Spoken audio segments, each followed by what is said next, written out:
Bueno, pues buenas tardes, bienvenidos a todos ustedes. Esto no es tuvimos aquí una presentadora oficial, es el que presentarme para que no se usen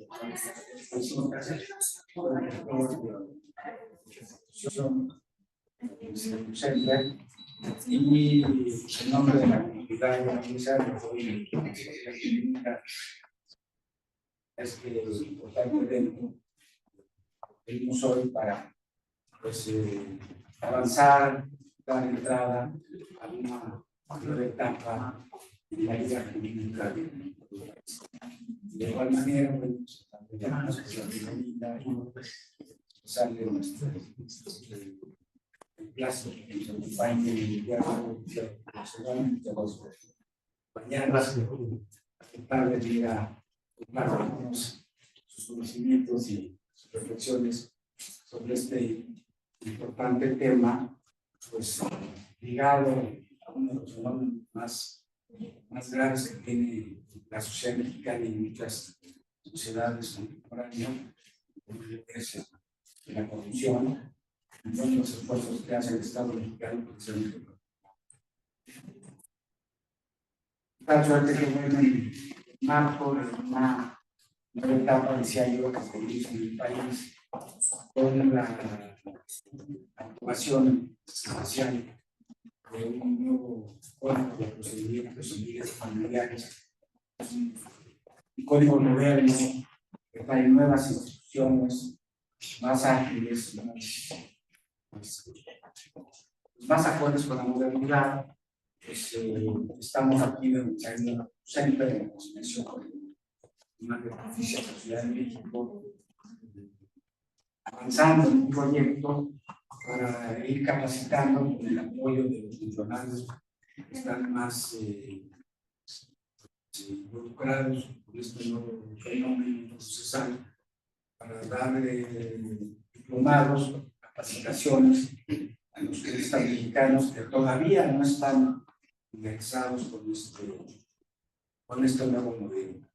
Platicamos hace rato, ya no continuamos, pero bueno, yo tengo 50 años de haberme tenido el título de licenciado en Derecho, también tengo la fortuna de haber obtenido el grado de doctor en Derecho de Derecho de la UNAM, y la verdad es que este procedimiento que está empezando ahora es nuevo para mí.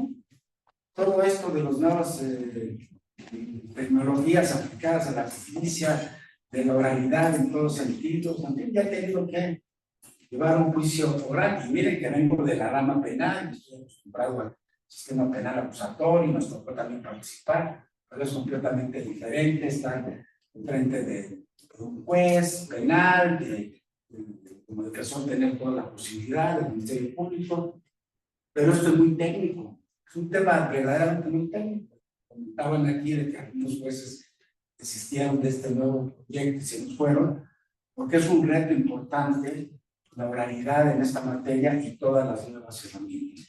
El caso es de que, bueno, la Universidad de UCEMPER se está comprometiendo con este proceso, con esta implementación en la Ciudad de México de este modelo. Todavía hay muchos estados de la República Mexicana que todavía no lo tienen en vigor. Y bueno, esta importante diferencia es el preámbulo para estos nuevos tiempos que estamos viviendo en las áreas de administración y ocupación de justicia. Así es que en este contexto, y saludando también a las personas que nos están siguiendo en línea, pues es un honor contar hoy con la presencia del titular del órgano interno de control de la Fiscalía General de la República, el licenciado Arturo Serrano Meneses, para que nos platique sobre los órganos internos de control frente al penal de la corrupción. Importante también porque esta es una materia en la que pues, hemos venido teniendo una transformación también importante, ¿no?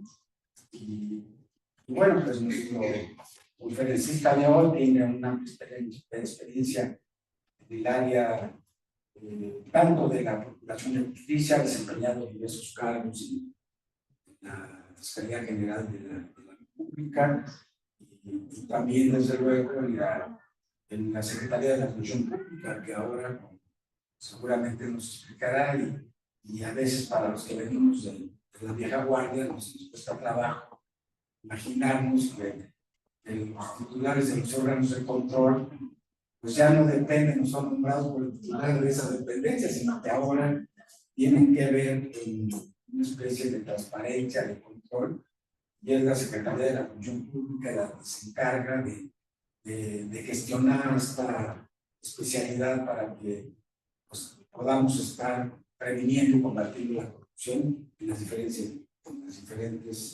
dependencias públicas.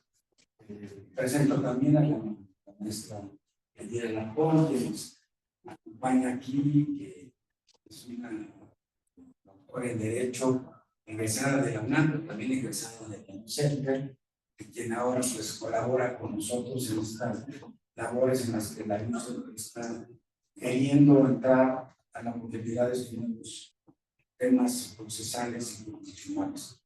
Así que sin mayor preámbulo, señor Serrano, muchas gracias. Se queda usted con el uso de la palabra.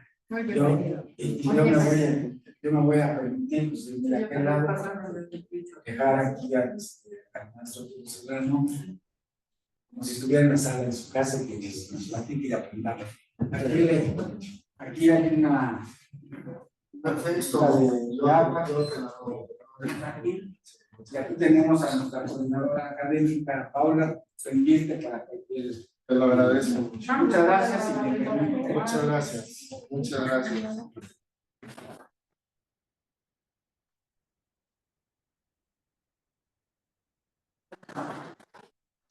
Bueno, pues muchas gracias a todos. Otra vez, doctor Díaz Huerta, rector de la Universidad, Yusef Perón, otra vez, rector. Gracias por la hospitalidad. Maestra Janet Huerta Estefan, directora de la Universidad, Yusef también, directora, muchas gracias. Magistrado doctor Pérez Amaya, magistrado oficial de la Ciudad de México, está por aquí. Muchas gracias. Y también a ti, Yadira Alarcón, académica y miembro de Claustro de Directores en Derecho de la UNAM. Amiga, muchas gracias por la invitación y bueno, a todas las autoridades de la universidad y al alumnado Déjenme comentarles algo cuando me invitó Yadira a este conservatorio. Yo le decía, oye amiga, es que yo ya no estoy del otro lado en la fiscalía, yo ya soy contralor, yo nada más sanciono a los ministerios públicos y a los policías ministeriales y a los peritos, etcétera, pero yo ya la parte penal, pues ya la dejé desde hace mucho, y bueno, lo que está haciendo la universidad es algo en verdad muy interesante, porque de aquí tienen que salir, el semillero tiene que ser el semillero de las nuevas reglas de la materia penal, de toda esta reforma que empezó, si no me recuerdo, entre 2007 y 2008, cuando ya se hablaba de toda esta reforma al sistema penal, de los juicios orales y todo. Me decía, no, de todas maneras, porque creo que la parte que tú contribuyes dentro de la fiscalía es importante y la deben de conocer. Bueno, ¿cómo surge el tema de los órganos internos de control? ¿Por qué es importante el tema de los órganos internos de control? Aparte de los órganos constitucionales autónomos, como el que yo me encuentro, y aparte los órganos internos de la Administración Pública Federal y de cualquier órgano interno de control, de cualquier municipio o de cualquier entidad, ya sea de cualquier modalidad de gobierno, ya sea estatal, federal o municipal. Y esto es importante porque con la reforma de 2014, ya el artículo 109 constitucional, por ahí si le damos por favor, obliga a todos los entes públicos a contar con órganos internos de control. ¿Qué van a hacer estos órganos internos de control? Bueno, van a investigar y sustanciar las faltas administrativas y alguna desviación en materia de corrupción. ¿Cuál es el objetivo principal de estos órganos internos de control? Bueno, vigilar que las actividades, los procedimientos, licitaciones en las cuales intervienen las personas servidoras públicas, bueno, se han ejecutado todos estos procedimientos de manera transparente y principalmente con base en la legalidad, ¿no? Bueno, el esquema básico de un órgano interno de control ha pasado por distintas etapas. ¿Por qué les comento esto que ha pasado en distintas etapas? Si me ayudas a la línea más, por favor, con... No sé por qué, gracias. ¿Por qué les platico esto? Porque con las diferentes reformas que ha tenido la Secretaría de la Función Pública, ahora Secretaría Anticorrupción y Buen Gobierno, en las diferentes etapas que ha tenido, y me quiero remontar, y miren que esto da para irnos desde el punto de vista de control interno.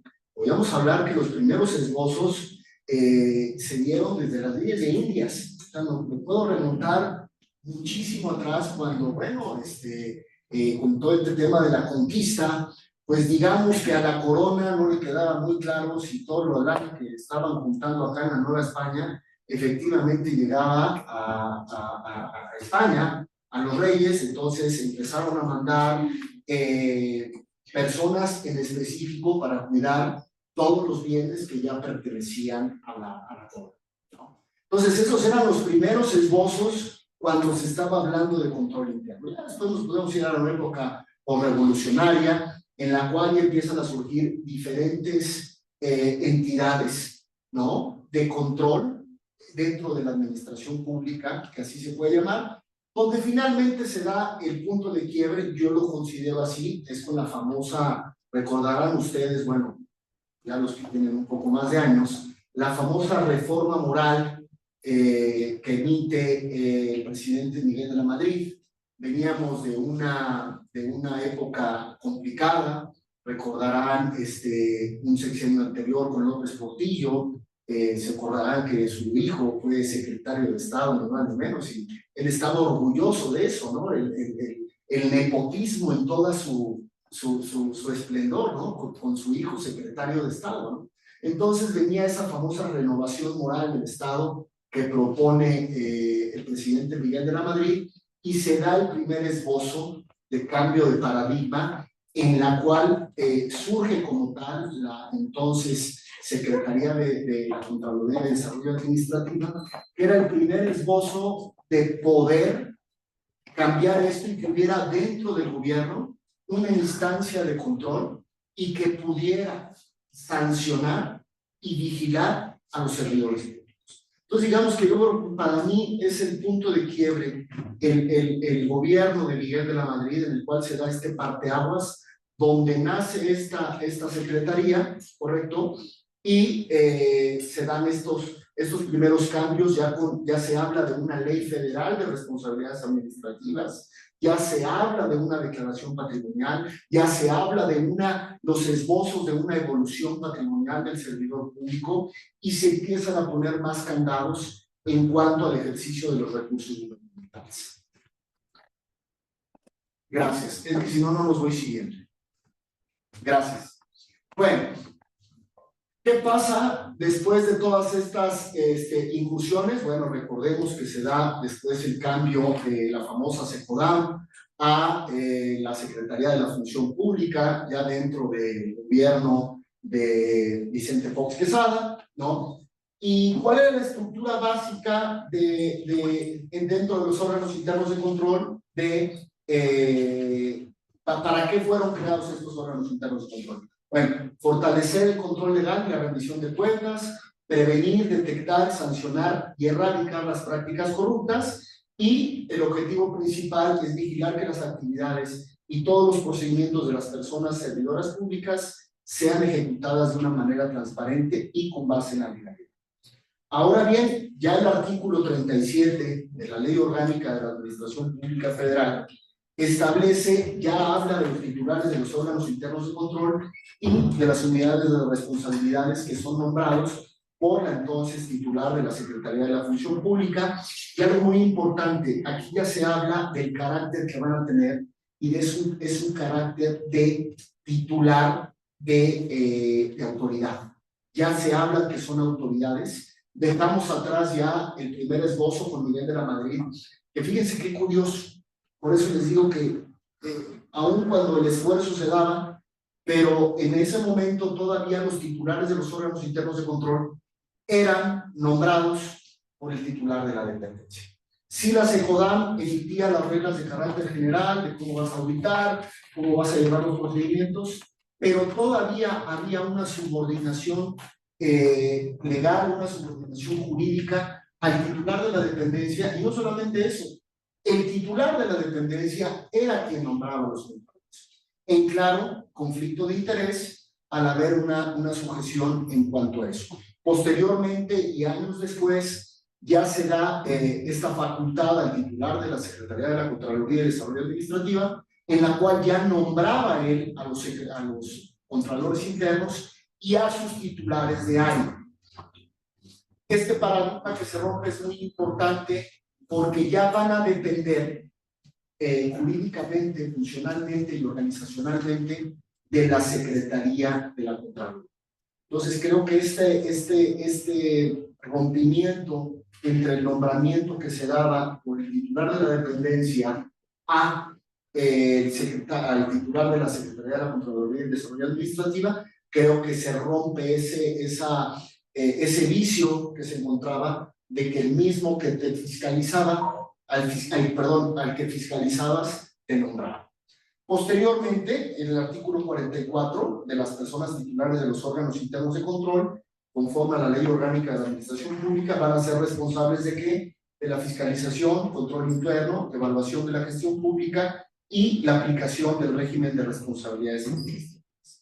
Este propio artículo 44 establece que su marco jurídico de actuación va a ser lo que comentábamos hace rato: adquisiciones, obra pública, contabilidad, el procedimiento administrativo, transparencia, acceso a la información. Bueno, ahora este tema es muy importante, el tema de acceso a la información, porque recordemos que ahorita que desaparece el INAI, el Instituto Nacional de Acceso a la Información, esa facultad que tenía el INAI ahora va a recaer en los órganos internos del control.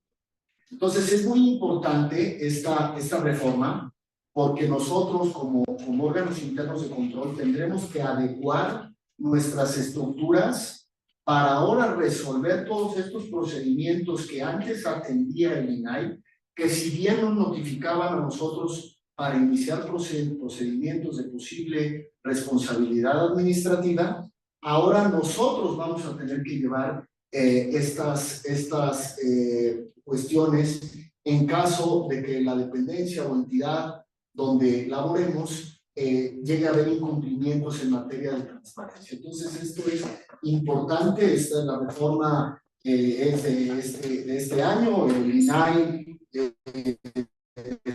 desaparece oficialmente el próximo viernes, el próximo 21 de marzo. Con la entrada de la primavera se va a INAI. Entonces es muy interesante, porque ahora nosotros tenemos esa responsabilidad de llevar a cabo todos estos procedimientos que dejan. Ahora, como lo cataloga la ley, vamos a tener el carácter de autoridad a la ley. Bueno, ¿qué atribuciones tenemos como órganos internos de control? Bueno, investigar, sustanciar y resolver procedimientos de responsabilidades administrativas. Tenemos dos autoridades muy importantes, que es la autoridad investigadora, la autoridad sustanciadora, que ya por fin marca la propia ley que deben de estar separadas. Por muchos años recurrían abogados que se dedicaban a defender a servidores públicos.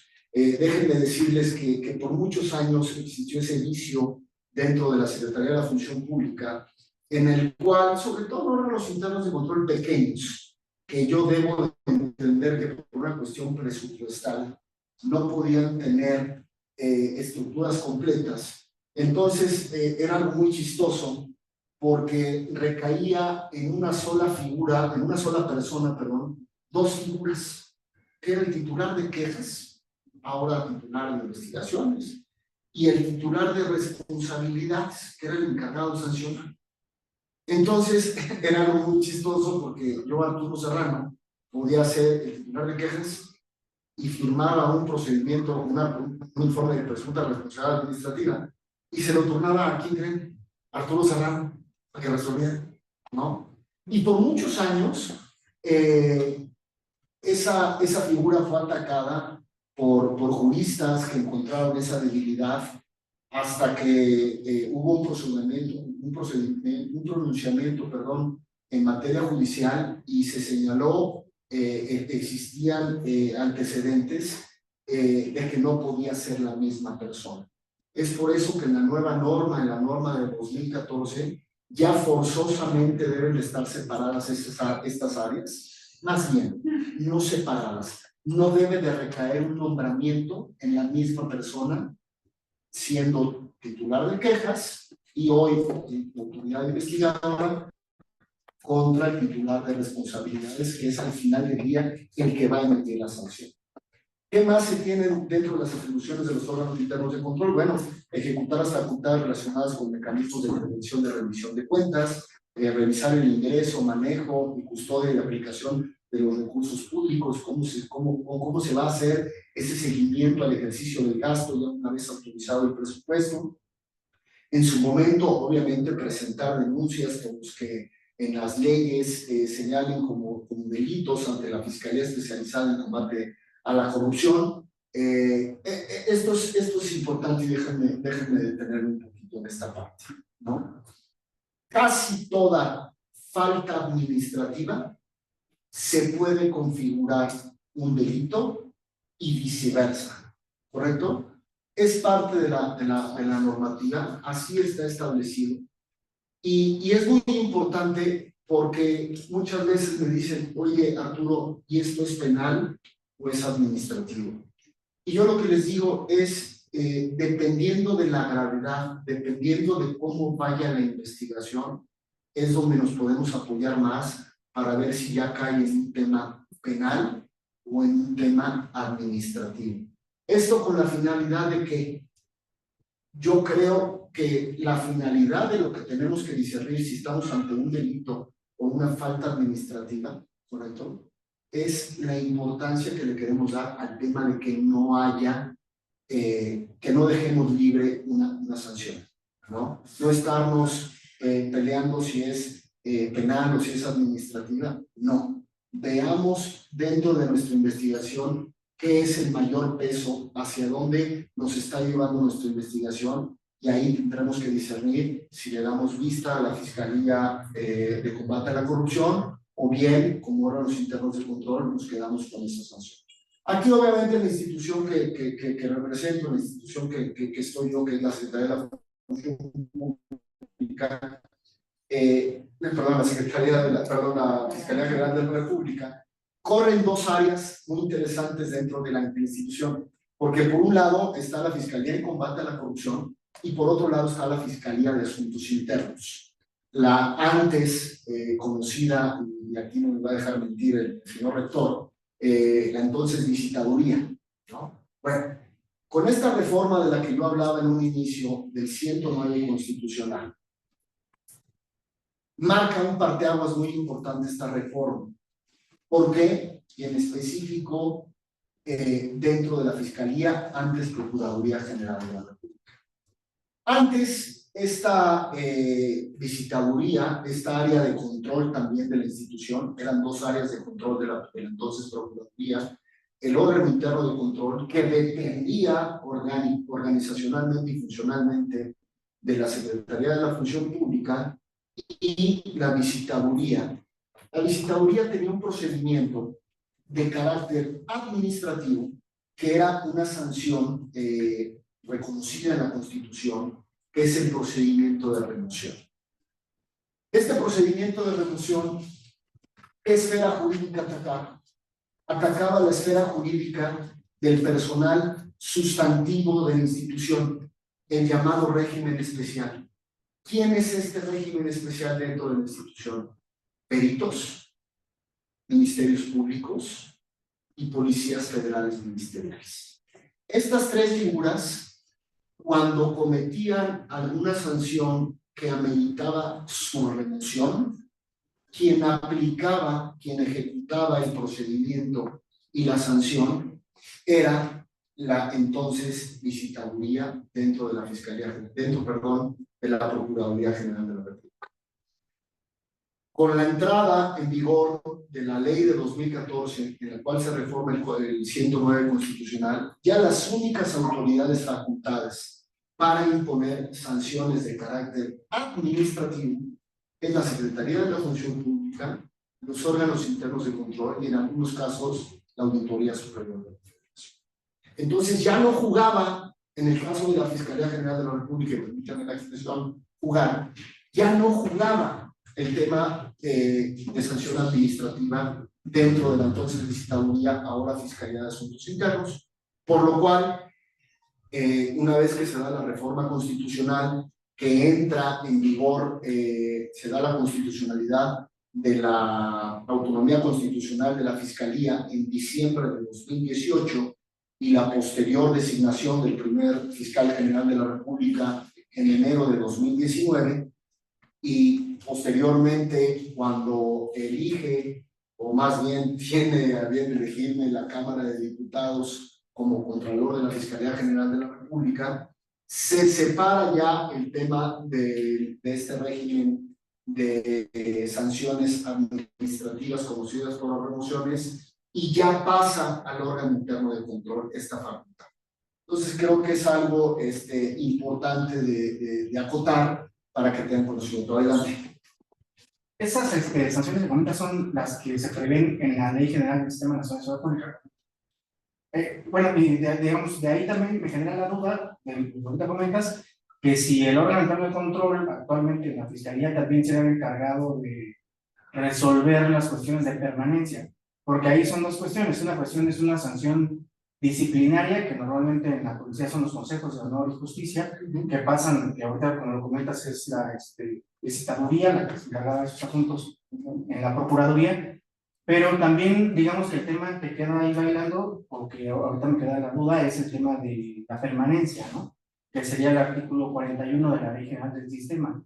Entonces, actualmente esto se aplica todavía por los, o bueno, más bien con esta reforma se aplica por los órganos de control también. Excelente tu pregunta, y para allá era. Dentro de la construcción que hicimos, porque obviamente ya teniendo la facultad del órgano interno de control y ya no defendiendo este órgano interno de control de la Secretaría de la Función Pública, y al ser, no les gusta a mucha gente lo que voy a decir, pero yo lo veo así y no ha habido hasta ahorita alguien que me lo pueda debatir. ¿Soy un autónomo dentro de un autónomo? Yo creo que sí, pero digamos que no les gusta mucho eso. Yo lo veo así. ¿Por qué yo lo veo así? Bueno, yo creo que si el espíritu del legislador fue que al señor fiscal general de la República lo nombrara a la Cámara de Senadores y al Contralor Interno lo nombrara a la Cámara de Diputados, yo creo que es precisamente por eso, por primero el grado de expertise que se tiene que tener, y en segundo, precisamente para tener esa sana distancia. Ahora bien, cuando se hace la reforma a la primera ley orgánica de la Fiscalía General de la República, que tiene vigor muy poco, tiene 3 años, 19, 20, 21, hasta el 21 de mayo del 2021, en la cual entra en vigor la actual ley de la Fiscalía General de la República, existía todo un apartado en el cual se sancionaba con esta figura de la remoción a estos personajes que la ley define como régimen especial. Otra vez, peritos, ministerios públicos y policías ministeriales. Resulta que en la revisión que tiene la Suprema Corte de Justicia de la Nación de todas las leyes que entran en vigor, todo ese procedimiento que estaba establecido para el órgano interno de control en votación dividida, resulta que anulan todo ese capítulo de la ley de la Fiscalía. ¿No? Fíjate lo grave que causaron los señores ministros, ojalá que nos hubieran escuchado un poquito más.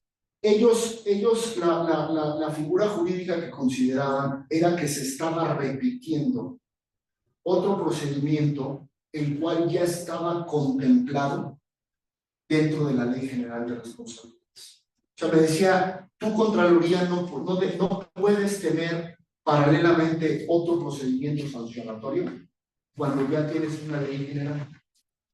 Bueno, pues parece que no fuimos lo suficientemente escuchados, porque sí, efectivamente se tiene el planteamiento de la ley general, pero es muy diferente al régimen disciplinario que tú mencionas ahora. ¿Por qué? Porque en un régimen policial existe el arresto, existe un sinfín de cuestiones normativas que se rigen en el tema policial. ¿Qué es lo que me ordena la Suprema Corte? Y así se acató. Obviamente, todos los procedimientos que yo inicié ya con esta nueva ley de 2021, partiendo de que yo no podía dejar de obviar las conductas. La conducta administrativa, el incumplimiento de la norma, ahí estaba. ¿Qué fue lo que tuve que hacer? Obviamente, pues, detectar todo esto en base a la resolución de la Suprema Corte, para que todos estos procedimientos, para mí era lo más importante que no quedaran sin sanción, o por lo menos que no quedaran sin un procedimiento. Entonces ya tuve que adecuar todos estos procedimientos, ¿a qué? Al régimen de Ley General de Responsabilidades Administrativas. Actualmente no hay remociones en la Fiscalía General de la República, efectivamente, no hay remociones.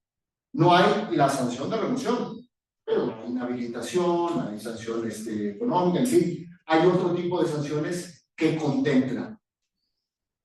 Yo estoy a la espera, obviamente, como muchos de ustedes, a la reforma que ya está sucediendo en estos momentos, a partir de junio, y bueno, poder ir y que puedan entender los nuevos señores ministros el por qué se necesita diferenciar entre el régimen especial y los demás servidores públicos de la institución, porque hay conductas muy claras, y cuando la conducta está, perdónenme la expresión, clavada al tema de la ley de responsabilidades, pues es sin duda esa sanción la que va a corresponder. Pero cuando aplica a temas muy en específicos, que tienen que ver con peritos, con ministerios públicos, no podría aplicar otra sanción, en todo caso, que no sea la remoción. Aparte, déjenme decirles cuál es la gran diferencia en grandes rasgos entre una sanción y otra. Cuando se llega a sancionar con Ley General de Responsabilidades una inhabilitación, pongamos el ejemplo, si es que puede llegar a existir una resolución desfavorable para el órgano interno de control, esta me obliga a mí a dos cosas: a restituir al servidor público en el encargo por el cual fue inhabilitado y a pagarle los emolumentos que dejó de percibir desde el momento que fue sancionado hasta su reincorporación al instituto. En el caso de las remociones, la figura es muy importante porque ahí juega algo muy importante que ya está inclusive señalado por la Suprema Corte de Justicia, que es el tema de la pérdida de confianza.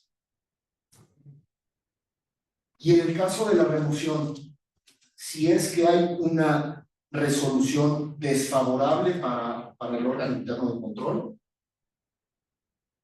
estoy obligado solamente a una cosa: a restituirle los elementos que haya dejado de conseguir, pero no regresa a la institución.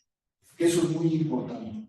Y hay una súbita pérdida de confianza, ¿no? Y bueno, en estas instituciones de procuración de justicia, al final creo que es lo que se pretende, ¿no? Que estas personas no solamente ya no quepan en la institución, que ya no quepan en la nueva institución. No sé si quedó clara la respuesta. Sí, ¿Hacia dónde vamos? Sí, claro. También me parece que hay una figura adicional que es la separación, aparte de la remoción, que es la que estaban previstas ambas en la Ley General del Sistema Nacional de Seguridad Pública. La remoción es por alguna infracción a las obligaciones policiales, por no, que están antes en 40-41 de esa ley, daban como consecuencia la sanción más alta de la remoción, pero también el incumplimiento de los requisitos de permanencia, como el control de confianza, las asistencias, daban como consecuencia la separación, que era una figura jurídica distinta, que no tenía la naturaleza de sanción, sino simplemente de consecuencia jurídica por no actualizarse los requisitos de permanencia. Correcto. En este caso, imagino que continúan realizando las evaluaciones de confianza. Es correcto. Sí, las certificaciones de confianza existen. Son de las primeras cuestiones que yo realizo en auditorías que realizo cada año a 5 o 6 fiscalías federales en el transcurso del año. Ojalá me diera el presupuesto y la gente para auditar cada año a todas las fiscalías federales. No me dan entre 5 o 6 fiscalías federales que pueda yo auditar. Y dentro de las primeras cosas que revisamos, pedimos la plantilla del personal, es efectivamente que se cuente con estos exámenes, que estén acreditados y que estén solicitados en todo caso en tiempo y forma. Bueno, ¿qué más atribuciones tienen los órganos internos de control? Atender todas las políticas, mecanismos y lineamientos que emite el Sistema Nacional Anticorrupción, asimismo como valorar las recomendaciones que haga el Comité Coordinador de dichos sistemas. Bueno, esto es para el anecdotario porque ya no existe, ya se fue. Hacia finales del sexenio anterior, la Secretaría de la Función Pública, la entonces Secretaría de la Función Pública, emitió diversas disposiciones modificando la ley, en la cual crearon 5 áreas de especialidad dentro de los órganos internos de control y del control interno, divididos en que contrataciones públicas, quejas, denuncias, investigaciones y responsabilidades, ¿no? Estas áreas contaban con órganos internos de control especializados que tenían un titular y un titular por cada área de especialidad que correspondía a cada una de las secretarías de Estado, excluyendo siempre a la Secretaría de la Defensa Nacional y a la Secretaría de Marina. También sacaron otra cosa por ahí perdida en el espacio que llamaban órganos internos de control específicos, en las cuales estos órganos internos de control específicos atendían disposiciones legales dentro de las dependencias de entidades a las que estaban adscritos y dentro también de sus órganos desconcentrados y en entidades públicas. Y luego, como ya no sabían qué hacer con todos los chiquilines, sacaron una jalada por ahí que se llamaban oficinas de representación. ¿Por qué traigo a la mesa esto? Porque no podemos vivir de ocurrencias. Y desgraciadamente, no sé qué les pasó hacia finales de la administración pasada, que nadie entendió al final qué era esta reforma o qué se debía entender por esta reforma de órganos internos de control específicos. La verdad es que la cadena de mando que se tenía nunca iba, desde mi punto de vista, a ser suficiente para poder tener una buena fiscalización dentro de las entidades. ¿Qué fue lo que pasa? Y muy poco tiempo después, les digo menos de un año, hoy, actualmente, todo regresó a como estaba antes. No puedes inventar el hilo negro, ¿correcto? Y menos en temas de fiscalización. ¿Qué es lo que a mí me ha llevado la experiencia en casi 15 años en órganos internos de control? El órgano interno de control se debe de sentir, debe de estar en la dependencia de la entidad, debes de sentir lo que está pasando en la institución, ¿correcto? Yo creo que si sacamos un porcentaje, y esto ya hablo de cuestiones presupuestales, costo-beneficio de tener a los órganos internos de control in situ, con las recuperaciones que hace el órgano interno de control a través de auditorías, a través de procedimientos de responsabilidades, a través de procedimientos de sanción a proveedores, sigue saliendo más barato tener esas estructuras dentro de las instituciones que fuera de ellos, ¿no? Decía un compañero contralor, imagínate, Arturo, si estando nosotros hacen lo que quieren, no estando en las instituciones. Bueno, fue tan absurda esa reforma, tan inoperante, que no llegó ni al año. Nunca se entendió. Y es por eso que ya se regresó a lo que se tenía antes. ¿Qué era? ¿Cómo se tenía antes? Bueno, nombrados los contralores internos de cada institución o dependencia, ¿no? En cada una de las dependencias o entidades podían existir 2 o 3 o 4 o 5 contralores dentro de los órganos desconcentrados. Me voy, por ejemplo, a un ejemplo muy claro, la Secretaría de Comunicaciones y Transportes, bueno, ahora tiene otro nombre, Secretaría de Infraestructura, Telecomunicaciones y Transportes, la SIC o algo así, que cambiaron el nombre. Y dentro de esa Secretaría de Estado existían a su vez diversas contralorías del ramo en el cual estaba la Secretaría. ¿Qué dependía o qué estaba en esa secretaría? Por ejemplo, Telecomunicaciones de México, Telecom, Correos de México, la Agencia de Investigación Espacial, en fin, CAPUFE, todas estas instituciones que tenían un contralor en específico. Yo creo que ahí sí podría coincidir en un tema de coordinación nada más, en que el contralor de la Secretaría de Estado pudiera, no su coordinación de los demás, como coordinadora del sector, y por eso aquí están todos estos sectores que tenemos, que pudiesen tener una relación no de subordinación, de coordinación. ¿Por qué? Si antes estábamos comentando la función de los órganos internos de control de revisar el tema presupuestal, ¿qué es lo que se daba mucho en estas dependencias? ¿No? Sobre todo al final del año. Esto ya muchos lo saben, ¿no? Cuando dicen, oye, es que todavía tengo lana. Y si regreso lana, quedo mal. Porque si quedo mal, el próximo sexenio, o más bien el próximo año fiscal, ya no me van a dar la misma lana. Para los que no son funcionarios, digamos que se ve mal eso. Quedas como tonto. Bueno, en mi rancho dicen otra palabra, pero está medio fuerte, ¿correcto? Entonces, ¿qué es lo que pasa? De repente sobra dinero en la cabeza del sector y la empiezan a bajar a todos estos institutos o órganos desconcentrados o lo que sea para acabarse el presupuesto. Ahí es donde debemos estar pendientes. Ahí es donde debemos estar nosotros los órganos internos de control pendientes en esas compras que realizan más o menos entre el 27 de diciembre y el 31 de diciembre. ¿Correcto? Esa es una práctica importante. Imagínense si estos órganos internos de control específicos y que les platico, ¿cuándo se iban a enterar de estas situaciones? Estando en otro lado. Jamás se iban a enterar.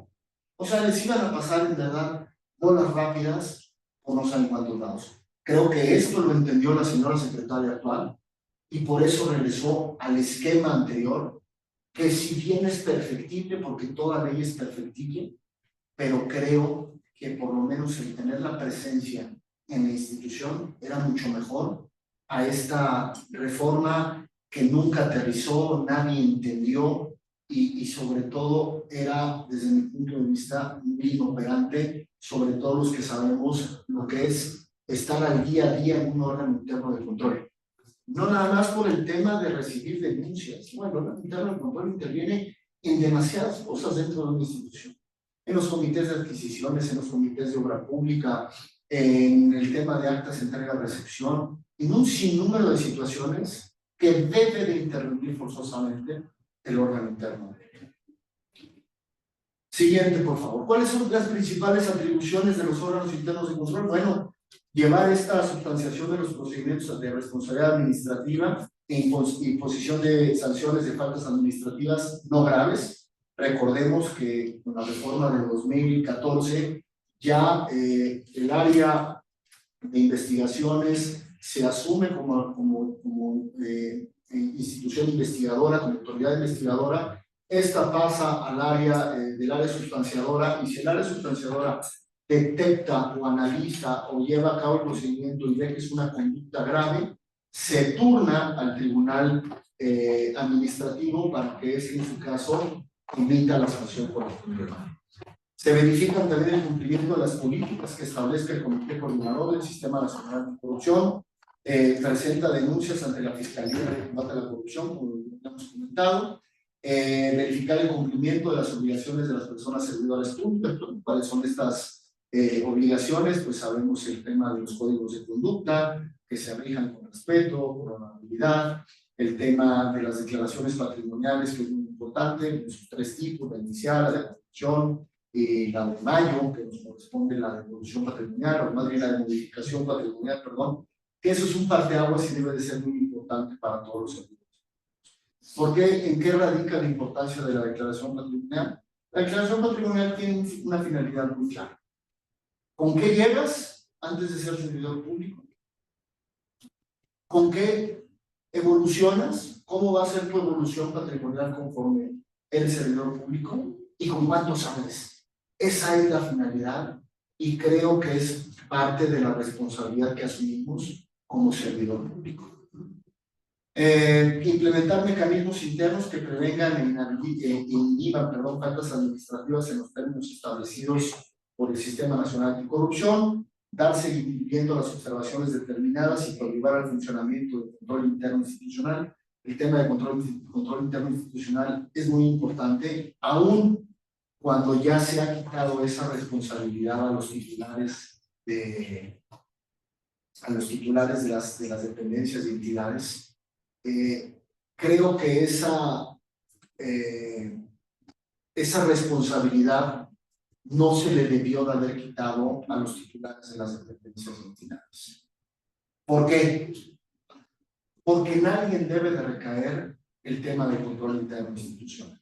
Como cabeza de institución, deben de ser ellos mismos quienes prevengan este tipo de conductas, y si no tienen un mapa de riesgos, si no saben hacia dónde va su institución, y si no detectan cuáles son los principales áreas de oportunidad para combatir la corrupción en sus dependencias o entidades, si a esa persona que se llama titular de dependencia no le interesa, créanme, no le va a interesar a nadie más. Debe de permear esta responsabilidad de arriba hacia abajo. Les voy a comentar un caso. Hubo un caso muy sonado de una exsecretaria de Estado que estuvo algún tiempo en la cárcel. Y algo muy interesante de cómo resolvió en su momento el juez de la causa la justificación de la prisión preventiva. Era que la notificación que se hizo de la Auditoría Superior de la Federación en el caso de la llamada estafa maestra, a quien iba la recomendación era al titular de la dependencia, no al oficial mayor, no al de adquisiciones, no al de materiales, no. Iba esa recomendación dirigida a la titular de la dependencia de entidad. Pero el razonamiento no acabó ahí, porque curiosamente, con lo que concatena la resolución este juez, es que siendo servidora pública, siendo secretaria de Estado en otra dependencia del Ejecutivo Federal, ¿qué creen que pasa? La misma conducta. La misma conducta en dos secretarías diferentes. Correcto. Entonces, el razonamiento que tiene el juez en ese momento para dictar la prisión preventiva fue eso, que se le había ya dicho en anterior observación de Auditoría Superior de la Federación que tenía la responsabilidad ella de cuidar el patrimonio de la institución y ya se le había notificado. Fíjense qué interesante la resolución del juez, ¿eh? La misma conducta, el mismo hecho en el cual se desviaron recursos a través de universidades públicas en dos secretarías de Estado, pero él toma la decisión en base a las dos acciones que sucedieron en distintas dependencias, porque al final del día, como resuelve el juez en su momento, es quien fue dañado fue el Estado mexicano, no fue dañada la Secretaría A y la Secretaría B.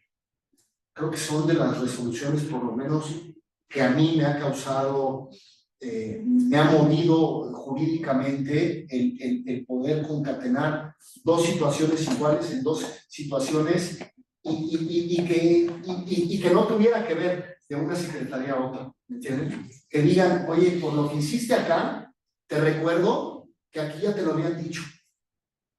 Y aquí hiciste pasar la misma conducta. No tuviste la precaución. Por eso es para mí muy importante el tema de que el control interno, el primero y el responsable, debe de ser el titular de la dependencia o entidad. No se le puede quitar esa responsabilidad. ¿Qué más tienen las atribuciones de los órganos internos de control? Bueno, ordenar y realizar auditorías, revisiones y visitas de inspección a las instituciones. Las unidades de responsabilidad no tienen competencia en materia de control interno y auditoría. Y, bueno, recibir las denuncias e iniciar las investigaciones que se crean. Ahora, déjenme hablarles un poquito de donde yo me encuentro, de los órganos constitucionalmente autónomos. Bueno, su creación es a nivel constitucional, responde a la evolución del concepto de distribución de poder. La actuación, obviamente, que tenemos no está sujeta a ninguno de los poderes tradicionales, atiende necesidades compartidas por el Estado y la sociedad, así es como habla la Constitución, y su finalidad es atender las demandas sociales con un mayor grado de especialización, agilización, control y transparencia. En el caso de los órganos constitucionales autónomos, donde está reconocidos, es en el artículo 74, en el cual establece que la Cámara de Diputados, como una facultad exclusiva, será la de designar por el voto de las 2/3 partes de sus miembros a los titulares de los órganos internos de control, de los que estamos actualmente, menos 2 que desaparecen el viernes. Bueno, nada más es uno, creo, y la todavía me queda un poquito más, pues, 2 días. Sí, lo siento, saludo aquí a mi colega Olivia, muchas gracias por estar aquí, la Contralora de la Comisión Nacional de Derechos Humanos. Y bueno, ¿cuál es el parteaguas de estos órganos internos de control constitucionalmente autónomos? Bueno, primero que nada, bueno, el tema de la autonomía técnica y de gestión. ¿En qué se basa esta autonomía técnica de gestión? Bueno, pues en poder decidir sobre su funcionamiento, resoluciones, investigación, sustanciación. Que si me permiten el comentario, yo creo que tenemos que ir un tanto más aparte de esta autonomía técnica de gestión. Creo que tenemos que evolucionar a algo un poco más, que debe de ser el tema de una autonomía presupuestal. Si realmente queremos una Contraloría autónoma dentro de un organismo constitucionalmente autónomo, creo que debemos de dar el paso a esa autonomía presupuestal. Y les voy a poner un ejemplo muy claro, el por qué. Al final, en el caso de la Contraloría de la Fiscalía, yo me la manejo, me conduzco con el presupuesto que, si bien autoriza la Cámara de Diputados, en la cual va divididas por partidas a las diferentes unidades responsables, y una de ellas el órgano interno de control, el cual tiene su presupuesto, todo lo demás que necesito para mis investigaciones, para las auditorías, pues obviamente necesito presupuesto, ¿no? Hay que hablarlo así. El gobierno funciona con dinero. No podemos hacerlo con la caridad de las personas. Así como cualquier otra oficina pública funciona con dinero, los órganos internos de control también funcionamos con dinero. Nos movemos, salimos de comisión, auditamos, etcétera, y para todo eso se necesita dinero. ¿Qué es lo que en mi caso, qué es lo que pasa? Pues obviamente yo tengo que conformar un programa anual de auditoría, el cual, pues para que sea válido, lo tengo que tener publicado, en fin, con todas las repercusiones legales que marca la ley de fiscalización, etcétera. Si el día de mañana yo pido recursos para ir a auditar, digamos, a la Fiscalía Federal de Sonora, ¿no? Es muy difícil que yo pueda tener algo que se llame el factor sorpresa.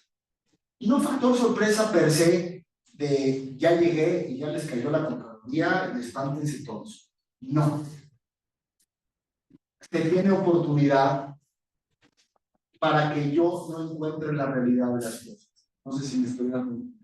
No es lo mismo que yo pueda pactar con mi equipo, con mi gente, con el titular de auditoría, en este caso, visitas de inspección, derivados de alguna denuncia, derivados de alguna situación que apremie y que yo pueda ejercer ese presupuesto para dar golpes de precisión, que manda el oficio, recibe el oficio, ahora la autorización de no sé quién, y ahora la autorización, no, pues ya cuando llegué, pues ya medio estado de Sonora ya sabe que va a ir la Contraloría, ¿no? Entonces, los que tenemos un poquito más de tiempo en este tema de fiscalización, sabemos que así no debe de funcionar. Por eso les digo que, aparte de la autonomía técnica y de gestión, si realmente queremos tener una autonomía plena, debemos de alcanzar en materia constitucional esa autonomía presupuestal que mucho ayudaría para los fines de las contralorías. Y más en estas contralorías, permítanme el guayabazo, en una contraloría tan grande como es la de la Fiscalía General de la República, en el cual intervienen más de 19,000 servidores públicos a lo largo y ancho del país, con un presupuesto de más de 22,000 millones de pesos. Creo que no debemos de estar tan amarrados de brazos para Contraloría. Debemos de planificar un presupuesto y sí, rendir cuentas, como cualquier funcionario. Porque luego me decían, oye, ¿y a ti quién te revisa, Arturo? Pues a mí también tengo quién, ¿no? Ahora quieren la Contraloría ya de la Cámara de Diputados, ¿no? Sí, nosotros también tenemos quien nos revise, ¿no? Entonces creo que es parte de la rendición de cuentas que todos tenemos que dar. Dentro de las facultades que también tienen nuestros órganos constitucionales autónomos, estas contralorías, bueno, la facultad para implementar mecanismos que prevengan actos o omisiones que pudieran constituir responsabilidades administrativas. Y aquí creo que entra algo muy importante que platicábamos hace rato, que la Constitución nos da esa pauta, el tema de la especialización. Cada dependencia tiene su problemática, tiene, ¿por qué no decirlo también?, sus nichos de corrupción, tiene sus peculiaridades. Bueno, ahí es donde la Contraloría Interna de cada ente constitucionalmente autónomo es donde se debe de aplicar el expertise. Cuando ya se tiene identificada una conducta, ver con qué mecanismo puede implementar la Contraloría para abatir esa conducta que muy posiblemente en derechos humanos no exista. Y no exista no porque tampoco haya corrupción en derechos humanos, simplemente porque no hay peritos, ahí no hay ministerios públicos. Bueno, habrá visitadores, habrá otro tipo de servidores públicos, pero la conducta, aunque la puedes encuadrar en una misma ley, la conducta es diferente, el actuar es diferente, el actuar del Ministerio Público es diferente, el actuar de un policía ministerial es diferente, ¿correcto? Porque aquí contribuyen muchas áreas, ¿no? Fíjense que cuando llego a la fiscalía, de las primeras cosas que obviamente empezamos a analizar de los expedientes, de cómo atacaban nuestras resoluciones, de cómo se defendían los servidores públicos en los procedimientos.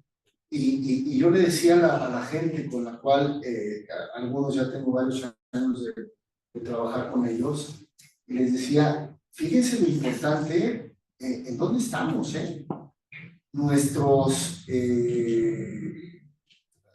las personas que estamos sancionando, que estamos auditando, son expertos del derecho, ¿no?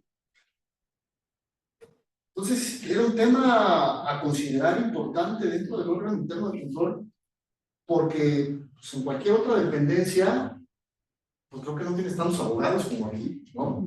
Debe ser el 90% de la gente de la fiscalía deben de ser abogados.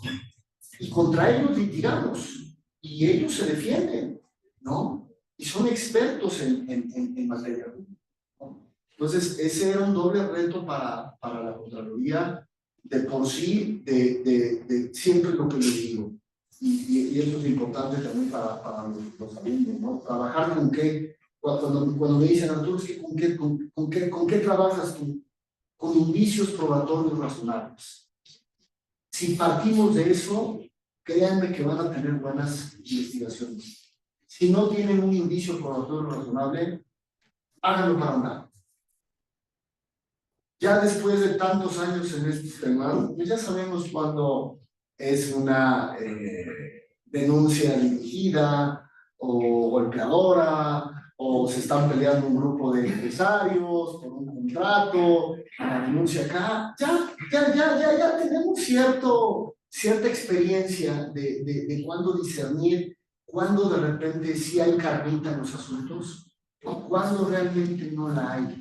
Y eso es muy importante, porque en una institución tan grande como la Fiscalía, tenemos que trabajar con eso. Y se lo digo, y aquí está presente mi titular de investigaciones, es actuar rápido, siempre y cuando tengamos algún indicio probatorio que sea razonable, que tengamos identificado, ¿no? Porque siempre es prácticamente toda la denuncia, ¿no? Y esta denuncia la hacemos anónimamente por temor a represalias. ¿Represalias a qué? En nadie se tiene que confiar. Si no confían en su órgano interno de control, pues es muy difícil que lo actúe. ¿Correcto? ¿Qué más? Bueno, la presentación de denuncias, como les comentaba, la Fiscalía Anticorrupción, las investigaciones de las autoridades, de las investigaciones, auditorías, perdón, para verificar la evolución del patrimonio de los declarantes, así como aquellas previstas para su conocimiento en la Constitución política, ¿no? La evolución del patrimonial, créanme que es todo un tema. Perdón. Sí, normalmente en la carrera de Derecho, o al menos en el tronco común, no hablan tanto de la Contraloría o no hablan tanto de las instituciones que tengan. ¿Cuál considera que es lo más importante que deben conocer los estudiantes de Derecho al respecto para que puedan tener más noción respecto a sus atribuciones? De la Contraloría? Tienes toda la razón. Yo me acuerdo hace muchos años que salí de la carrera, pero sí, no te hablan, o si te hablan, yo creo que es muy someramente la parte de derecho administrativo, pero no se meten. Yo creo que este tema y es hacia donde voy en la siguiente parte de la presentación. ¿Cómo debe de ser, desde mi punto de vista, la nueva forma de ver el tema de cómo debemos dimensionar la visión del control interno? Uno de ellos, sin duda, es en la carrera de Derecho. Ahí por lo menos, no sé en qué clase puede ser, si en administrativo, si se habla, porque bueno, ya en posgrados, bueno, ya tenemos maestrías en anticorrupción. Yo formo parte de una maestría en ese tenor, pero ya se va a un grado de especialización.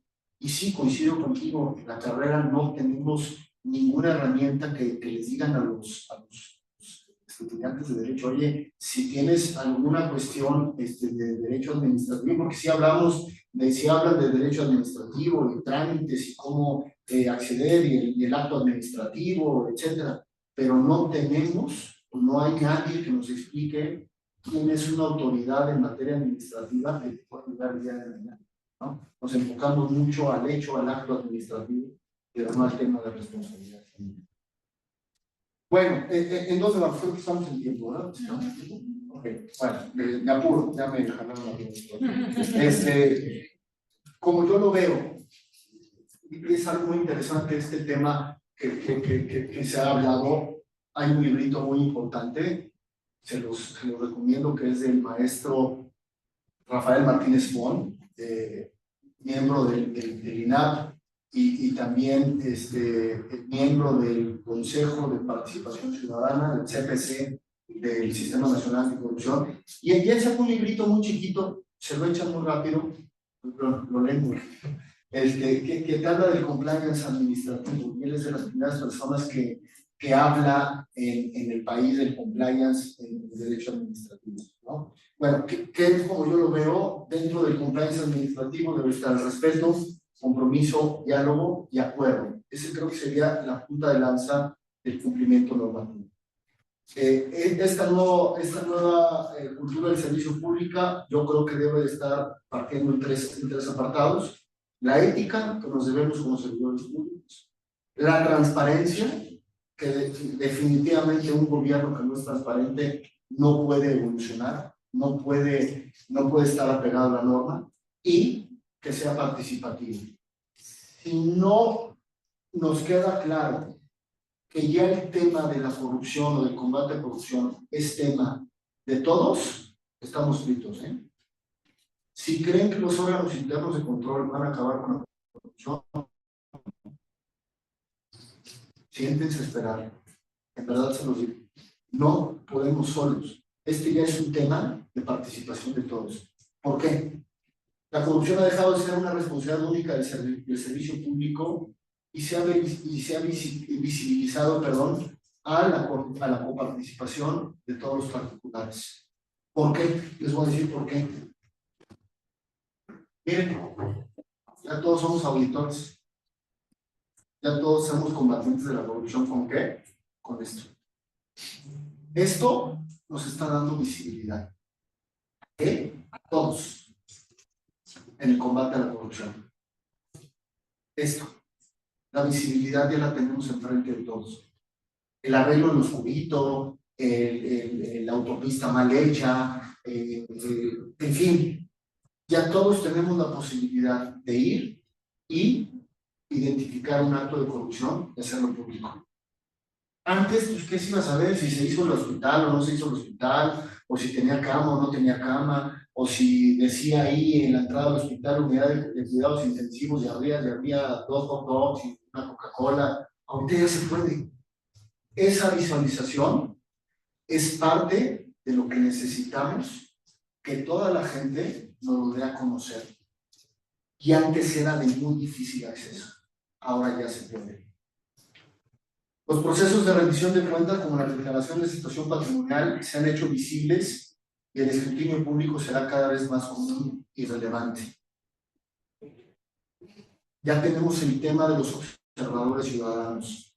Es un tema que salió en la administración pasada y creo que con cierta rigor jurídico creo que puede ser algo importante el tema de la señalización de los servidores públicos y obviamente el poder tener los elementos para día con día ser más eficientes en nuestro trabajo. Un ejemplo, para hacer una evolución patrimonial cuesta mucho trabajo, 1, y 2, cuesta mucho dinero. ¿Por qué? Porque intervienen un sinnúmero de entidades o de dependencias para llegar a comprobar un acto ilícito en un tema de comprobación de evolución patrimonial. Les voy a poner un ejemplo. Se denuncia a Pedro Pérez por un incremento injustificado en su patrimonio. ¿Correcto?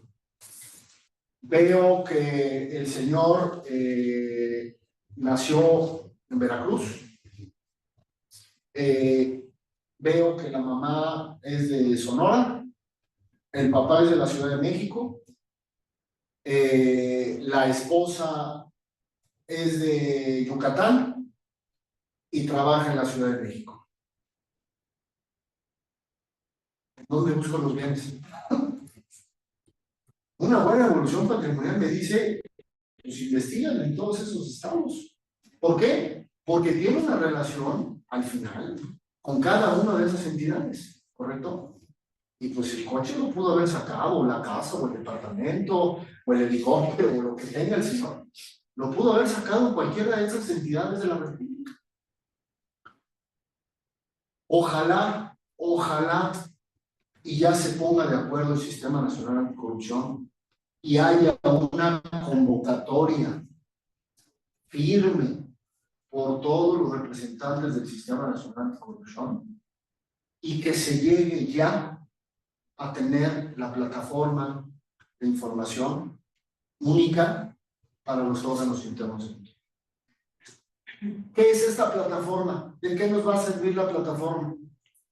De que no le tenga que rogar yo como autoridad algún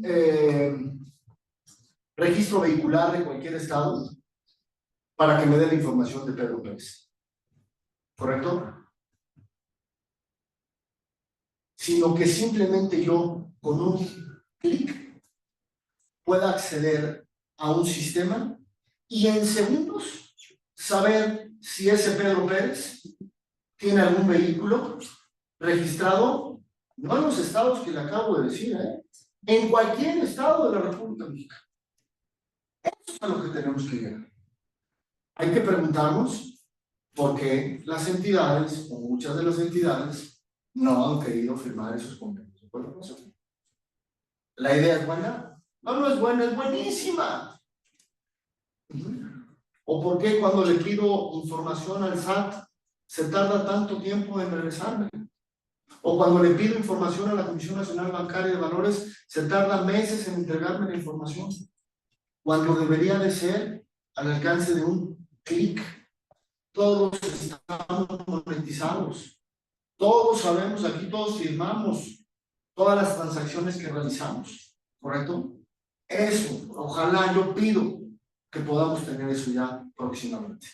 Y no solamente eso, déjenme decirles algo. El tema de la inteligencia artificial.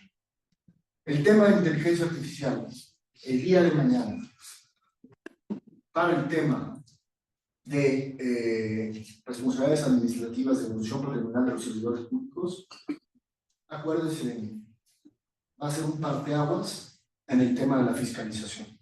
No nada más para el tema del servidor público, escúchenme bien, también debe de ser para el tema empresarial. ¿Cómo están relacionadas las empresas cuando se ponen de acuerdo para ganar concursos? O cómo se reparten los concursos dependiendo de la rama a licitar o a concursar. Eso debe de ser punto de lanza.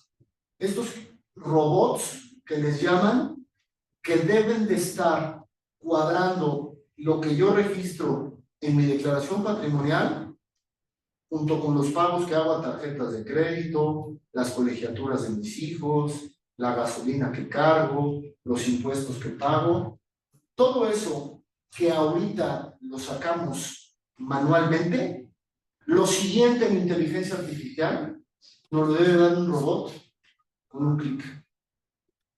¿Cómo funcionaría o cómo va a funcionar?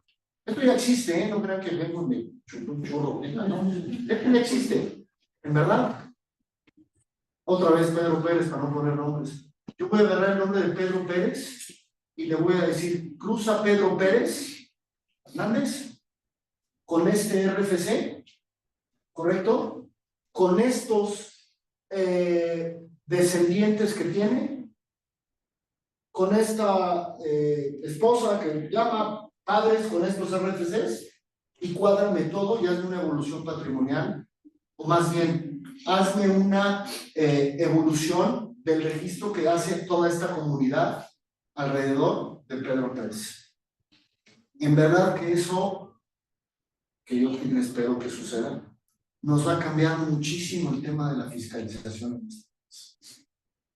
Porque ya, insisto, lo que hacemos ahorita manualmente, nos lo puede hacer un robot en cuestión de minutos, de decirnos qué gasta, cómo gasta, y vamos, y ahí sí solitos, porque en cada declaración patrimonial que hacemos, que yo también la hago, ahí viene perfectamente claro lo que gano. Y ahora sí, ahí y gastaste tanto en la tarjeta y hiciste pagos por tanto y compraste tanto y hiciste tanto, y eso al final debe de haber una concordancia. Ese mismo robot nos debe de mandar una alerta cuando algo no cuadre. Obviamente, ahí tenemos que entrar a lo que yo les decía hace rato, indicios probatorios razonables, ¿no? Bueno, si al final del día el robot le tengo que dar parámetros, ¿no? Me dice el robot, oye, fíjate que aquí salió que no le cuadran 5,000 pesos, ¿no? Insisto, vayámonos a las situaciones importantes, ¿no? A donde estamos detectando sobre todo esos robots, hay que darles nosotros las herramientas para decirle cómo buscar y dónde buscar, sobre todo en esas unidades donde hay más, donde se propicia más el tema de la corrupción. ¿Dónde? En las unidades de compras, en las unidades donde se otorgan permisos, en fin, el tema de construcciones, tema de obra pública. Ahí es donde debemos alimentar estos robots para ayudarnos. Ojalá que no estemos lejos en México de poder tener esta inteligencia artificial. ¿Qué más? Responsabilidad social de las instituciones ha permitido el reconocimiento de la flexibilidad como componentes del servicio público y lo que ha fortalecido obviamente a los órganos internos de control autónomas, esa responsabilidad social. ¿Hacia dónde creo que va este nuevo diseño institucional? Bueno, hay que promover el tema del control interno, hay que ejercer el tema del ejercicio de control interno. La fiscalización no la podemos parar, está en la ley y debemos de dar cumplimiento a todo el tema de fiscalización y rendición de cuentas. ¿Rendición de cuentas ante quién? Ante todos. Si no tenemos instituciones abiertas, si no tenemos instituciones en las cuales podamos ser un libro blanco ante cualquiera, va a ser muy difícil. Y más ahorita con la disposición en la cual se elimina este órgano garante de transparencia, ¿correcto? La responsabilidad que viene para los órganos internos de control en esa materia es muy grande. Ojalá que no nos hayamos equivocado con esta reforma al INAI. Ojalá. Tal parece que como estamos quedando entre los órganos internos de control, hay luz en el camino para continuar con el tema de... Bueno, en general, porque así me lo pidió Yadira, y por cuestión de tiempo. Bueno, corrupción, ¿qué es la corrupción? De entrada es una percepción, es un impuesto informal, así lo he venido platicando en muchas mesas, un impuesto informal, muchas veces también que es un espectáculo. Desgraciadamente a veces se ha convertido en le hemos dado más importancia a un espectáculo que lo que debe de ser el combate a la corrupción en sí. Es una plaga, es un obstáculo, pero también se ha convertido en un estímulo, es un atractivo y al final una expectativa para cada quien. Que yo he venido reflexionando ya de mucho tiempo y lo he platicado en muchas ocasiones. Es que siempre se tiene que hacer una pregunta a cada persona que entra al servicio público. ¿Cuál es la motivación que tienes para entrar al servicio público? ¿En verdad no saben el cúmulo de respuestas que se pueden ustedes imaginar? ¿Correcto? Pero creo que ese debe ser el primer filtro como servidores públicos que nos debemos de preguntar. Cuando llega alguien a pedirnos trabajo, cuando llega alguien interesado en trabajar en la administración pública, por primera vez, porque luego ya hay mucho ratón ahí que ya sabe por qué quiere estar en la administración pública. Pero yo creo que sería la primera parte a ustedes, a los estudiantes, es la primera pregunta que cualquier área de recursos humanos de cualquier dependencia debería preguntar. ¿Por qué quieres trabajar en la administración pública? ¿Qué es lo que te mueve para trabajar en la administración pública? La corrupción perpetúa desigualdad, pobreza, afecta bienestar, la distribución del ingreso y obviamente va socavando oportunidades en participar en una vida social, económica y política. Eso es todo lo que hace. La corrupción ha sido una suerte, como yo lo veo, de normalización internacional. Ya cada día la vemos más arraigada, más institucionalizada. Siempre se habla de actuar con base a los más elevados estándares, que se adopten las mejores prácticas. ¿De qué? ¿Para qué? Porque si ustedes lo ven, son preguntas que nos hacemos, pero que no aterrizamos. Simplemente nos quedamos en las mejores prácticas. ¿De quién? ¿Para quién? ¿A quién le sirven estas mejores prácticas?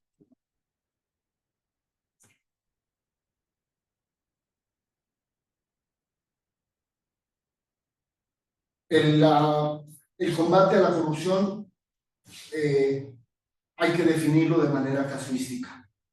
No podemos meter todas las prácticas de corrupción en una sola bolsa.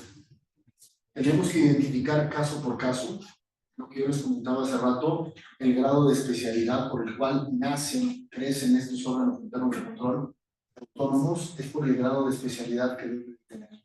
Bueno, también tenemos que ser especialistas en los temas de corrupción y cómo se van dando, ¿no?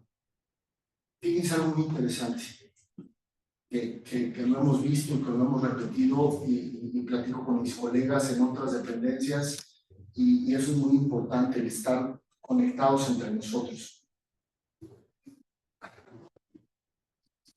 La corrupción, sobre todo en contrataciones públicas, es un tema que se replica en una y otra dependencia. Como que se va corriendo el chisme, ¿no? Entonces, ¿se acuerdan? Bueno, lo comentamos hace rato, ¿no? La estafa maestra, ¿no? Y lo hizo una y otra y otra y otra y otra y otra. Como que se ponen de moda las corrupteras. Dicen, oye, aquí hay. Y sobres todos.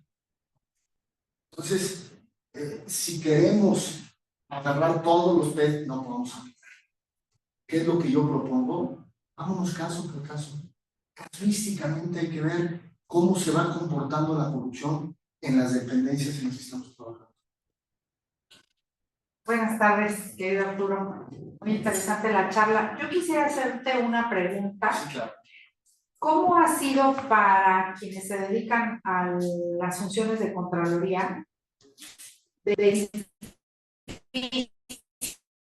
digamos, qué tan difícil ha sido desarrollar su labor ante tanta modificación del marco normativo, desde la reforma del sistema anticorrupción, que en realidad pues, no se terminó de consumar, y luego estos ajustes respecto de las funciones de los órganos internos de control, que si están en sede, que si están fuera de ella, y el panorama actual, incluso en cuanto a la participación que deben de tener coordinada con la Auditoría Superior de la Federación, y muy concretamente voy a referir a que cuando el auditor sale y saca su informe el 20 de febrero de cada año, anuncia una serie de hallazgos, y ya cuando se quiere saber cuántos de estos hallazgos realmente se lograron sancionar, pues si se hace incluso información no necesariamente lo que se encuentra por parte de la auditoría se refleja en sanciones y sobre todo en recuperaciones por daños patrimoniales, ¿no? Entonces, quisiera saber cómo tu opinión desde tu función,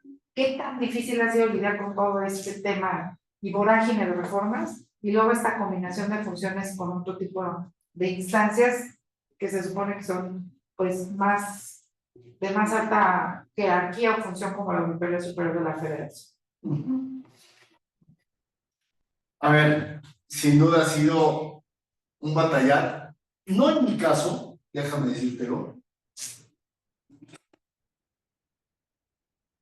porque estoy en un órgano constitucional autónomo. Sin duda, de lo platicado con colegas, de leer las reformas, sí ha sido un sinsentido jurídico muy difícil, ¿no? Porque otra vez no estamos atacando las causas, ¿no? Como dicen, es que no funciona el Sistema Nacional de Corrupción, y ya lo dejaron madurar. Se implementó en 2014. Realmente, cuando entraba en función Por ejemplo, la Fiscalía General de la República, hasta que obtuvo su grado de constitucionalidad, fue hasta finales de 2018, ¿no? Entonces, otra vez lo que les decía al inicio de la plática, no hay por qué inventar el hilo negro. La norma está ahí, actuemos con la norma.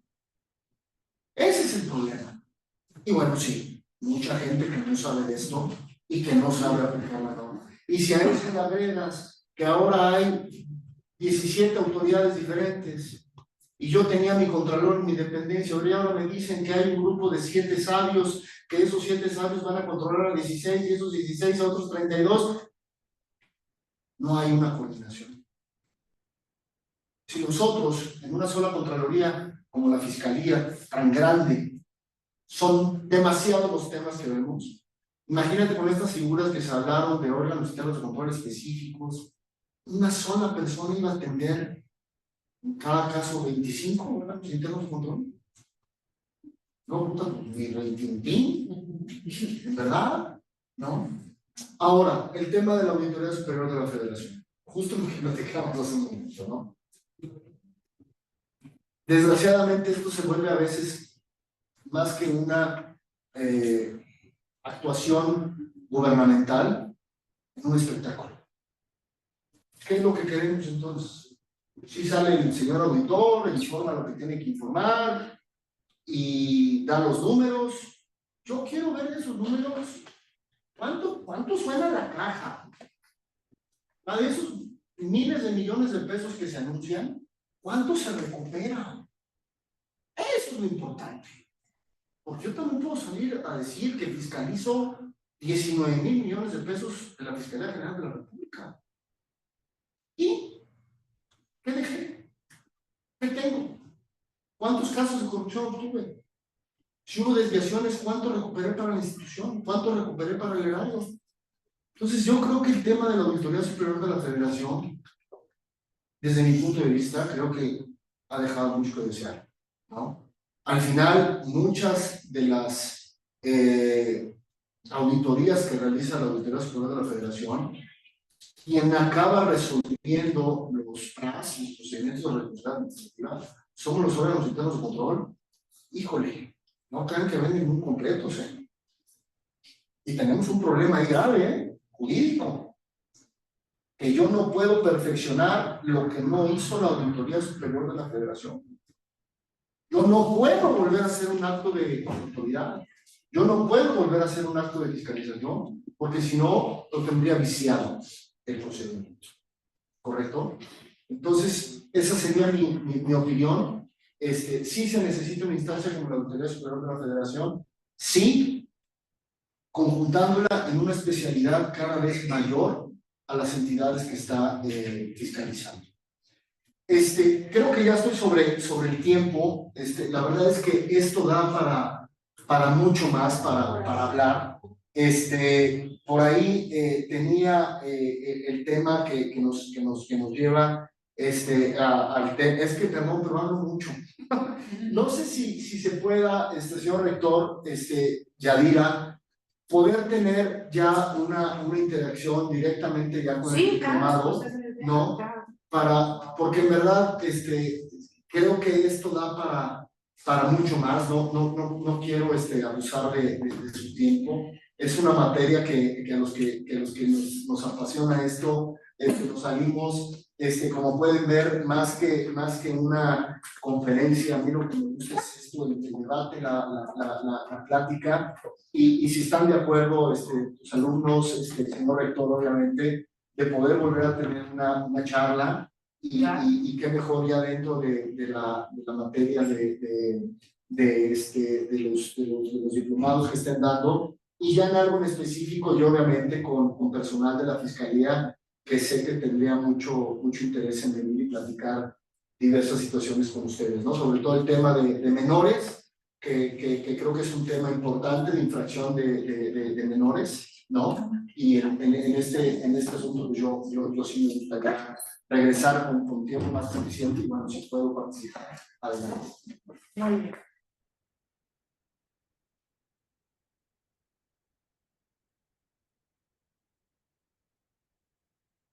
Un poco la idea era que pudiéramos hablar de estos temas para quienes estamos en el servicio público involucrados con las funciones de Contraloría, pero ahora voy a explicar el por qué y qué correlación tiene con, como dijo mi buen amigo Arturo, en los diplomados que en este momento se están impartiendo en la Universidad de UCEM.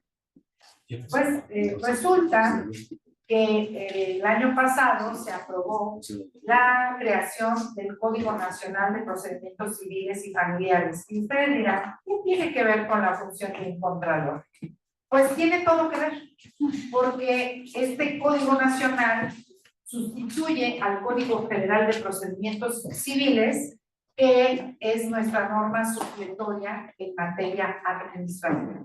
Nosotros tenemos nuestras normas específicas en materia administrativa, Ley General de Normas Administrativas, por poner el ejemplo de la función principal de la legislación principal que aplicamos los contralores, pero por supletoriedad aplicamos Ley Federal de Procedimiento Administrativo y en lo no previsto en la Ley Federal de Procedimiento Administrativo aplicamos Código Nacional de Procedimientos Civiles y Familiares. Y estoy convencida y segura que la mayoría de los servidores públicos que aplican derecho administrativo no tienen esto dentro de su radar. Incluso el viernes de la semana pasada se publicó en el Diario Oficial de la Federación la última reforma a la Ley de Amparo, que también remite como norma supletoria al Código Nacional de Procedimientos Civiles y Familiares. Y entonces, dicho esto, vamos a entender la conexión de por qué un tema que tiene que ver con Contraloría y combate a la corrupción guarda relación directa con la oferta académica que en este momento tiene la Universidad UCEM. El Código Nacional de Procedimientos Civiles estará en vigor plenamente, si no me equivoco, en el 2027. En el 2027, en marzo de 2027, las 32 entidades federativas de nuestro país deberán tener aplicándose ya este Código Nacional. La primera entidad federativa a la que pues se le hizo el impulso de empezar a aplicar este código fue justo la Ciudad de México, porque cuando se creó este código se estableció en los transitorios que cada congreso local iría determinando la entrada en vigor. Y pues, ¿qué creen? Que la gran mayoría de la sede de las instituciones federales están en la Ciudad de México. Luego, entonces, para la Ciudad de México ya es de alguna manera posible invocar como norma supletoria este Código Nacional. Y lo importante que es, o lo valioso que es que ustedes sepan como gente que se dedica al tema de la materia administrativa, es que prácticamente se hace un completo cambio en el esquema de cómo se lleva la litigación y la parte procesal que nosotros estamos muy acostumbrados a que sea por vía escrita, a como hoy el Código Nacional obliga dos cosas bien importantes. Primero, el uso de tecnología para la implementación de los procedimientos electrónicos ya no es optativo, es obligatorio, porque está incluso considerado como un derecho del ciudadano, el que se le permita que tenga medios virtuales para poder hacer valer la vía y la instancia. Y la segunda cuestión relevante es la oralidad. ¿Por qué? Porque esa es la gran innovación en materia de justicia que México ha venido implementando desde el año 2008, cuando se crearon las instancias orales para los juicios penales. Entonces, digamos que por doble vía nos llega el que tenemos que entrarle a la oralidad y a conocer cómo funcionan las etapas procesales en estos dos códigos, que hoy son de corte nacional. Ya no hay de que federal y estatal, no, hoy por hoy ha sido una decisión de nuestro legislativo tener códigos procesales nacionales. Entonces, por eso es que para mí era importante que tuviéramos esta charla, porque yo sé que en principio, hoy por hoy, que solamente van a necesitar estos cursos de actualización son quienes litigan materia civil y familiar, pero no, queridos.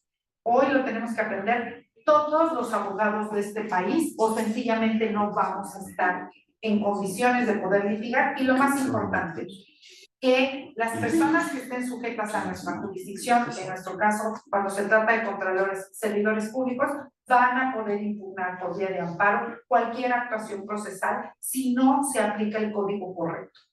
Entonces, dicho esto, ahora viene lo que me decía Arturo, que pues yo pudiera en este momento de alguna manera comentarles la oferta académica que tenemos en esta universidad. Somos pioneros en empezar a capacitar en la implementación de este código con una enorme ventaja. Tenemos un convenio con el Tribunal Superior de Justicia de la Ciudad de México, porque hoy por hoy la otra innovación que nos da toda esta parte procesal es que necesitamos tener alguna constancia de habilidades y destrezas en materia de oralidad.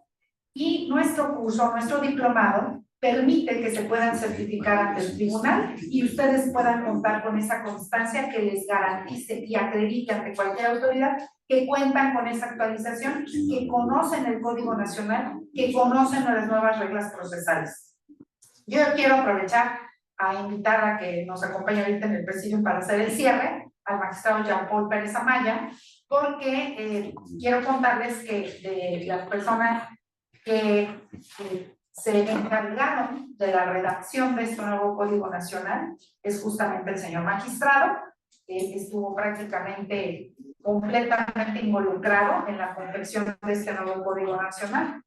Voy a hacer un comercial, pronto está por sacar su edición comentada, entonces por eso es que creo que es importante para la comunidad jurídica. Yo sé que ahorita a lo mejor de forma presencial no estamos tantos, sí sé que en línea tenemos un promedio de 93 personas que están conectadas y esa es la parte que más me interesa que sepan. Hoy tenemos una necesidad imperiosa de actualizarnos en este Código Nacional si queremos llevar a cabo nuestro trabajo de manera correcta. Sí tenemos normas específicas, pero acuérdense que su pletoriedad no la podemos obviar y eso es lo que para mí sería relevante. Yo quisiera que magistrado, antes de que cerremos esta charla y demos el agradecimiento a nuestro conferencista, que nos hiciera así como un breve comentario de los cambios más relevantes en reglas procesales respecto de este nuevo Código Nacional que tendremos que aplicar. A mí me parece muy interesante el tema del Código Nacional con relación a los sistemas anticorrupción, porque implementa mayor oralidad y mayor transparencia a través del uso de la tecnología, lo que incluye la inteligencia artificial.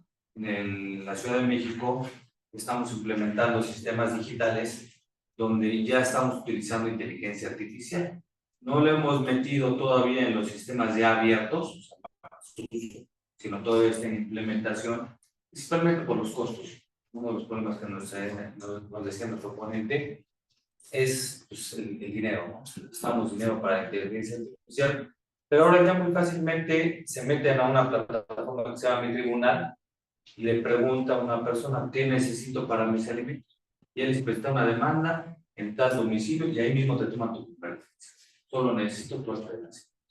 Así la inteligencia artificial te lo define muy claramente, pero la estamos redirigiendo la inteligencia artificial directamente al sistema, es decir, conectamos la inteligencia artificial al sistema, porque como es algo novedoso, se está trabajando. Entonces, ese tema es muy relevante. Y me parece que ahorita, con la reforma que hizo mi amiga Nayarira con relación a la ley de amparo, que ya entra el Código Nacional como supletorio, pero el Código Federal sigue siendo supletorio para otros sistemas administrativos, hasta que no exista la declaratoria. Pero ya en el 27 entra todo.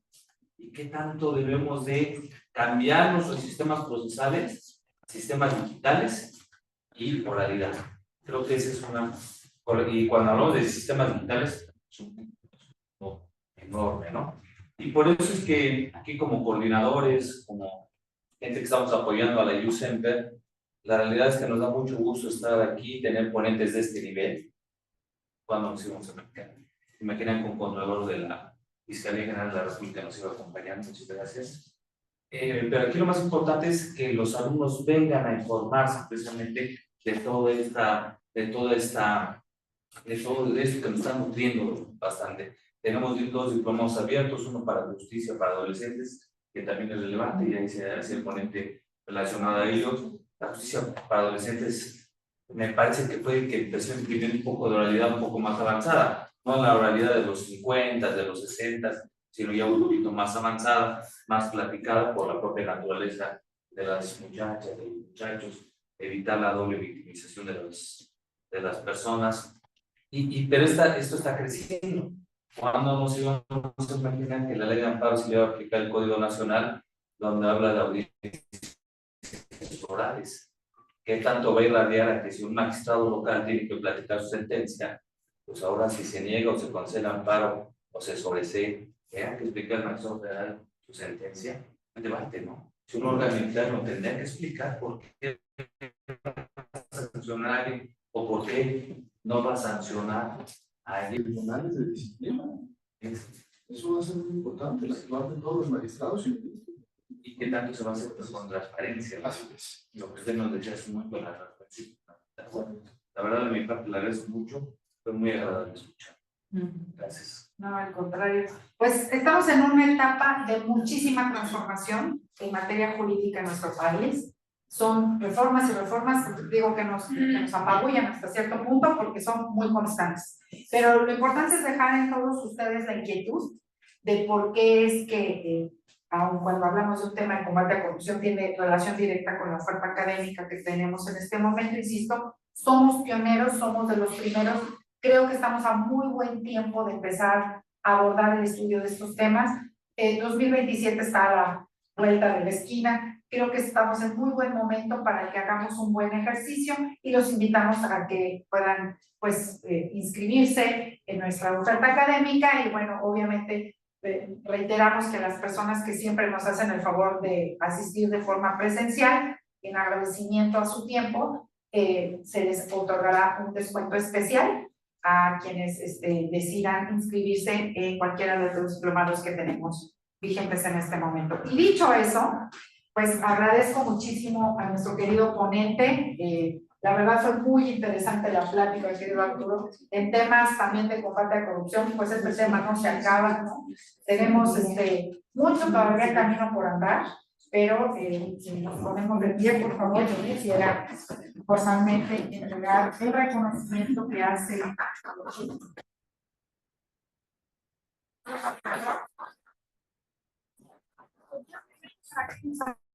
foto que la nuestra cosa académica y nuestra directora de la universidad. Por favor.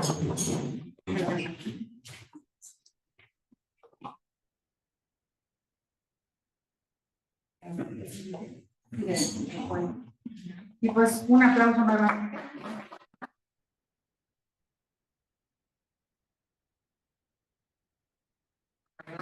Muchísimas gracias. Maestro. Yo quisiera cerrar el evento con una pequeña reflexión que me viene a la mente. Cada vez que tenemos el cierre de un ciclo escolar aquí en la universidad, que damos pues, la bienvenida a la felicitación a los nuevos alumnos de doctorado, de las maestrías que terminan su ciclo, a hacer un recordatorio de hace 50 años que yo obtuve mi título de licenciado en Derecho. Recuerdo que cuando rendí protesta licenciado en Derecho, el presidente del Chino dijo: ¿sabes qué? Apenas terminaste tu carrera, pero tu obligación de hoy en adelante empiezas a estudiar y tienes que estar actualizado cada día, cada año, en cada ciclo, porque la sociedad se está moviendo, sobre todo en las ciencias sociales. Entonces, bueno, pues precisamente estamos en una etapa, como bien decía Yanira, en la que se está transformando el país, se está transformando el mundo, tenemos cambios vertiginosos, la inteligencia artificial se está buscando allá. Pues los abogados, más que nada, en un país o en una civilización occidental, donde la base es el Estado de Derecho, es el respeto de las leyes, pues ¿quiénes somos los panaderos de ese Estado de Derecho? Los abogados, los que estamos elaborando y haciendo las leyes. Los somos los que estamos más obligados necesariamente a estar actualizados. Bueno, este seminario, los que estamos por iniciar, y sobre todo esta magnífica conferencia magistral del maestro Serrano, pues se inscribe en este marco. Estamos capacitándonos cada vez con mayor responsabilidad para estar a la altura de este. Muchas gracias y gracias.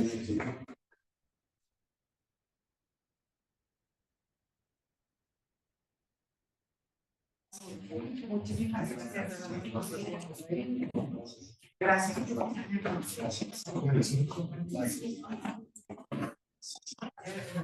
Sí, aplicar todo. Sí, no te